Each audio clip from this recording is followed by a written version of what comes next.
Prime Minister Modi is back from the UAE and back on the campaign trail. He will address a rally in Saharsa in pole-bound Bihar.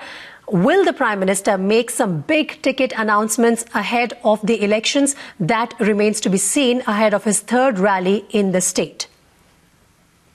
Prakash is joining us with the latest from the ground. Actually, what's going to happen today? Prakash, Prime Minister not leaving any stone unturned for the BJP in the state there. His third election rally coming in today.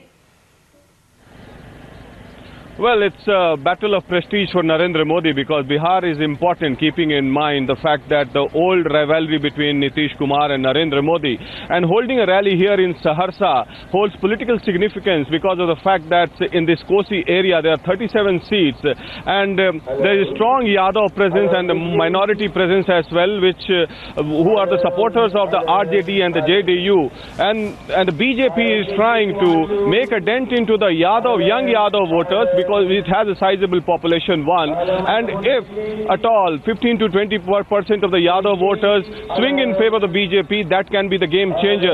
And that is why BJP is trying to field as many Yadav candidates as possible in this Bihar election. That is strategy number one. And this Kosi area also holds significance, and today 18th of August holds significance because of the fact that exactly 7 years back the devastation of Kosi floods had struck the people of Kosi, and the reconstruction of Kosi is still on. He may announce some packages for this particular area, for the Kosi belt, for the reconstruction of Kosi belt to woo the voters over here. And also it is also said that Prime Minister Modi may announce some special package for Bihar, keeping in mind the elections, as he had announced earlier in his rally in Muzaffarpur. Some 1,50,000 crore is expected to be announced either in Ara or in Saharsa. So that's what Nitish Kumar has been asking for, a special category status, but the BJP has been stepping up its demand for a special package. So and whether that announcement will come or not remains to be seen from his rally in Saharsa. Thanks very much, Prakash, for the moment.